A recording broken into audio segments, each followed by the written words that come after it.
بسم اللہ الرحمن الرحیم۔ السلام علیکم۔ حضرت لقمان کی اپنے بیٹوں کے نام 10 نصیحتیں جو خداوند کریم نے قرآن میں آیتوں کی صورت میں نازل فرما دی۔ اور ہماری ویڈیو کو لائک کریں، کمنٹ کریں، شیئر کریں اور لیٹسٹ اپڈیٹ کے لیے چینل کو سبسکرائب کریں اور بیل آئیکن پر کلک کریں۔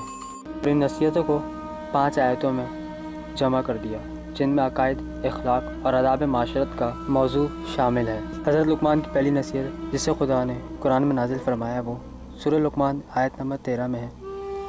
اے بیٹے، کسی چیز کو اللہ کا شریک نہ بناؤ، بے شک شرک بہت بڑا ظلم ہے۔ دوسری نصیحت جو اللہ تعالیٰ نے قرآن میں نازل کی وہ سورہ لقمان آیت نمبر 16 ہے۔ اے بیٹا، نیکی یا بدی ایک رائی کے دانے کے برابر ہو، اور کسی پتھر کے اندر ہو یا آسمانوں پر ہو یا زمینوں کی گہرائیوں میں ہو، تو خدا روز قیامت ضرور اسے سامنے لائے گا کہ وہ لطیف بھی ہے اور باخبر بھی۔ تیسری نصیحت سورہ لقمان آیت نمبر 17۔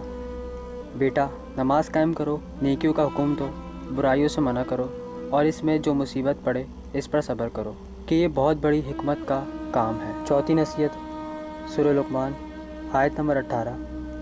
اور خبردار، لوگوں کے سامنے اکڑ کر منہ نہ پھلا لینا۔ پانچویں نصیحت سورہ لقمان آیت نمبر 19۔ اور اپنی رفتار میں میانہ روی سے کام لینا اور اپنی آواز کو دھیما رکھنا کہ سب سے بدتر آواز گدھے کی آواز ہوتی ہے۔